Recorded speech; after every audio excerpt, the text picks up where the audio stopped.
esse cara aqui vai embora com esse, e o resultado aqui é G' G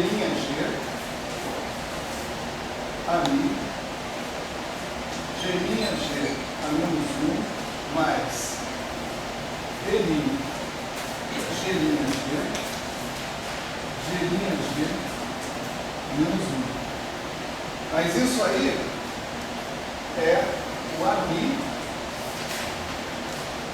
G', G. Né? Maravilha, né? Claro, né?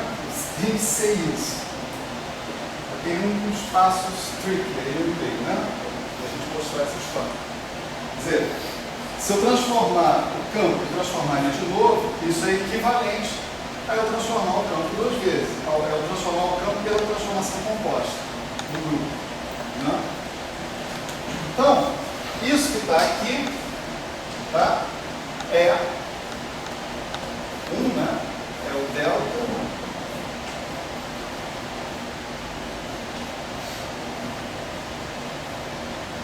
vezes a integral dg' transitório x a delta de fa de ami d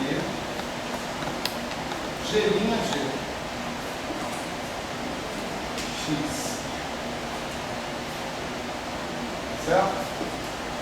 Tudo isso é só para pegar aquele G' que estava do lado de fora e passar para dentro. Certo? Agora, esse cara que está aqui, né, eu vou usar a propriedade de invariância aqui da minha medida de Hurwitz. Né? Eu vou trocar esse cara que está aqui pelo D de G' G.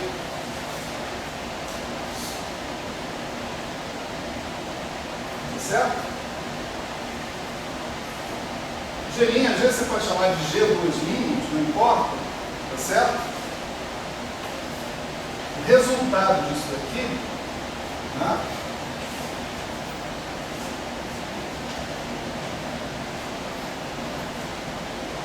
é a integral, vamos chamar de G bar, integral sobre G bar, de x a delta GFA MD G bar x. Certo? Agora, esse cara que está aqui é exatamente o cara que define o delta de A a menos 1. Se eu pegar esse cara aqui e dividir por ele, eu tenho a definição dessa integral. Integral de dg', de delta de FA, não sei o que, é 1 sobre esse delta de A. É exatamente o cara que eu tenho ali. A equação que eu tiro, que eu chego é essa aqui, ó. 1 é igual a delta de ami A G 1 sobre delta de ami A. Simplesmente. Conclusão, né? Delta de ami A G é igual a delta de ami A. Então, esse fator jacobiano, seja ele quem for, é invariante dele, invariante calíbrico. Certo?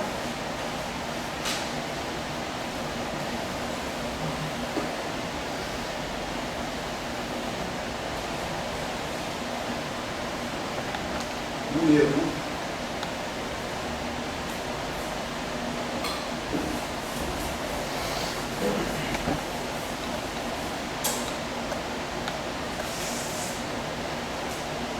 Então, agora eu vou pegar a minha integral original e vou multiplicar por 1. Ok? Integral de ami. Essa aqui é a integração sobre todas as configurações, as que são equivalentes para uma transformação de calibre e as que não são. Integral sobre todas as configurações. Exponencial de I S de ami. Isso Isso aqui é a mesma coisa que isso, né? Se eu botar 1 ali, né? Só que esse 1 eu vou escrever de uma maneira marota, né? Eu vou escrever como integral dg, certo? Da delta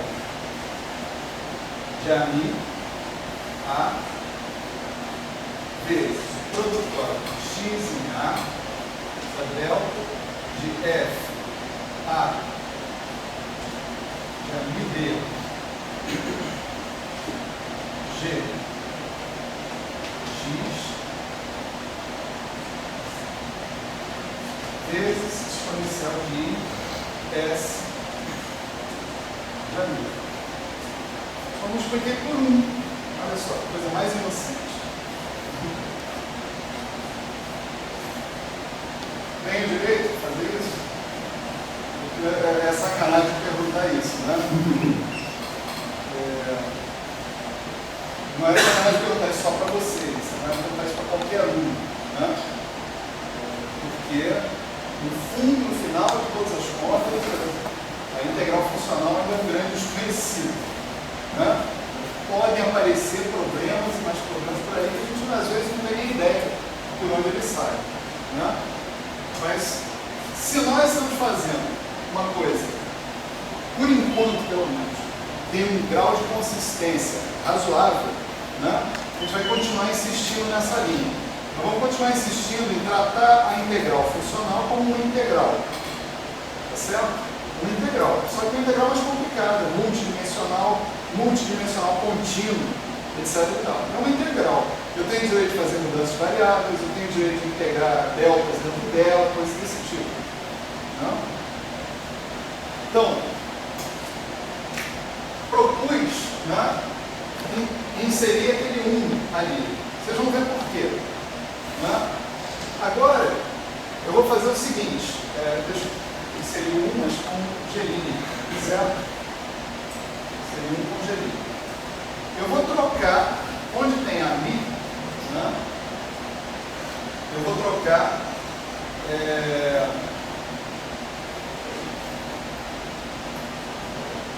não, gelinho, deixa o G. Desculpa, foi mal. Onde tem a mi, eu vou trocar por ami g a menos 1. Ok? Então, eu estou dizendo o seguinte, eu vou fazer uma mudança de variáveis nessa integral. Na verdade, eu vou trocar o rótulo, certo? Ao invés de integrar sobre todos os amis, eu vou integrar sobre todos os amis g a menos 1.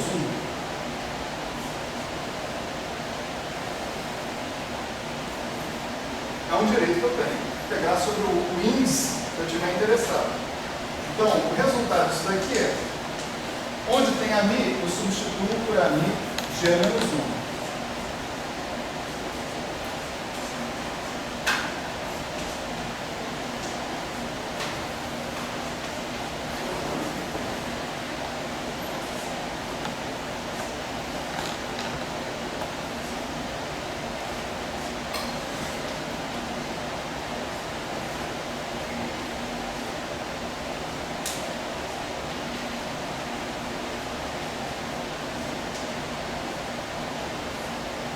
Essa que está aqui embaixo é exatamente a mesma integral que está em cima, só que ao invés de integrar sobre a mi, eu estou integrando sobre a mi g a menos 1. Tá?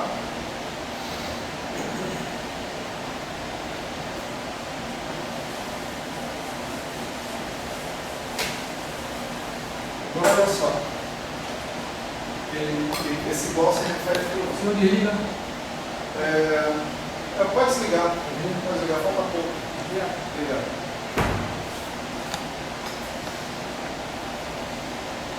Já melhor fora, vamos lá. Uma propriedade importante da medida funcional bosônica, da medida funcional sobre o campo de calibre, é que ela é invariante perante uma transformação de Gauge. Isso não é absolutamente fácil de mostrar. Tá? Desculpem, eu não vou mostrar isso. Tá certo? Mas eu estou informando. Ela pode se mostrar que ela é invariante para a transformação de calibre. Isso não é trivial também. Há medidas funcionais que não são invariantes por uma transformação de calibre. Se a gente estivesse tratando de férmions, em determinados casos, por exemplo, férmions de Weyl, férmions quirais, a medida funcional não é invariante por transformação de calibre. Mas no caso da medida bosônica, sim, você sempre pode mostrar que ela é invariante por transformações de calibre. Então eu vou usar essa propriedade aqui, ó.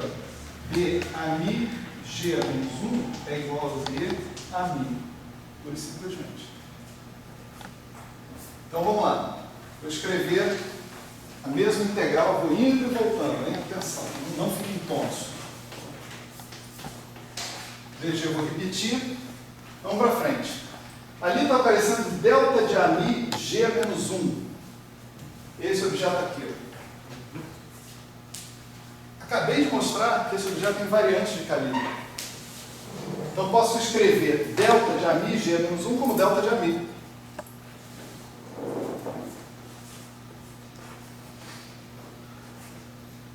Certo?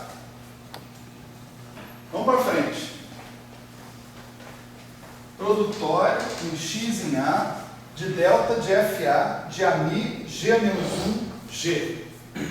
Mas eu acabei de mostrar que AMI G, G' é igual a AMI G', G. Se G', G' igual a G e G igual a G menos 1, isso dá G vezes G menos 1, que é 1. AMI 1 é o AMI. Então eu posso repetir esse cara que está aqui, só que sem G, e sem G. Certo? Então isso aqui dá produtório em X em A, delta de FA de AMI B, X. Certo? Último ingrediente. Exponencial de I, S de AMI G menos 1. A ação foi a nossa primeira coisa que a gente conseguiu identificar como invariante de calibre. Nós montamos a ação para ser invariante de calibre. Então, S de AMI G menos 1 é o S de AMI. Né? Então, aparece aqui o exponencial de I, S de AMI. Certo? Vamos olhar agora para essa fórmula que sobrou aqui. Ó. Aqui depende de G. Aqui depende de G. Aqui depende de G. Alguém fala não aí, senão vai ficar muito constrangedor. Aqui depende de G? Não. Oba, peraí. Então, a única coisa que depende de G aqui é a integração em G. Tá certo? Portanto, essa integração em G pode ser fatorizada, conforme nós antecipamos. A gente fez uma análise geral, qualitativa, desse assunto, e chegamos à conclusão que havia uma integração sobre o volume do grupo que tinha que ser fatorizado. Está aqui, ó, explicitamente fatorizado, essa integração. Vou colocar entre parênteses. É um número. Certo? O que sobra? Integral de AMI, delta de AMI, produtório sobre X sobre A, delta de FA de AMI B, X, exponencial de S de AMI. Isso tudo que está aqui é exatamente aquele negócio que eu falei que era um T barra de AMI. Esse cara que está aí faz o papel exato que eu estou querendo. Integrar, somar apenas sobre representantes das órbitas. A forma geral desse funcional gerador né? Tá certo? Que a gente viu lá no início, sem todo esse detalhamento técnico, sem toda essa pontaria, era essa. Era um fator de volume do grupo vezes uma integral apenas sobre as configurações não equivalentes por transformações de calibre. Certo? Portanto, o que sobrou aqui, tá certo? É exatamente a definição do D barra, do que eu chamei de D barra. D barra era integrar, somar apenas sobre as configurações não equivalentes por transformações de calibre, ou seja, representantes de órbitas diferentes. Então tá aí o cara. Tá certo? Qual é a vantagem dessa fórmula sobre aquela fórmula que eu tinha falado antes? Agora eu tenho uma integração funcional normal. Eu tenho um funcional de AMI que eu tenho que descobrir quem é. Vou descobrir. Eu tenho uma delta funcional de AMI que eu tenho que aprender a tratar. Vou tratar. E tem a ação lá. Então, no final das contas, essa coisa toda que está aqui, né, é algo que depende de AMI, mas que está claro, por causa do suporte da delta, que ele só tem suporte, só é diferente de zero, nas configurações que satisfazem a condição de calibre. As outras configurações dentro das órbitas que não satisfazem as condições de calibre, em princípio, não contribuem, a menos das cópias de Gribov, né? O que é uma cópia de Gribov? É uma outra configuração dentro da mesma órbita que satisfaz a mesma condição de calibre. Aí ela sacaneia o nosso jogo, tá certo? É como se a condição de calibre fizesse assim: aqui está a órbita, aqui está o AMI, aqui está o AMG, aqui tem um certo AMI barra. A condição de calibre faz assim, volta e faz assim. Ela sacaneia, não era para fazer isso, tá certo? Então esse cara satisfaz, né, F de AMI-A, FA de AMI-A igual a zero, mas esse também satisfaz, e um outro cara aqui também satisfaz, assim por diante. Tem que aprender a lidar com esse problema. Há propostas. Nada fechado 100%, mas há propostas. Né? Bom, do nosso ponto de vista, né, o que nós obtivemos aqui, tá certo? É exatamente a colocação da nossa fórmula na forma que a gente previu que ela teria que ficar. A gente previu para uma análise qualitativa, lá no início.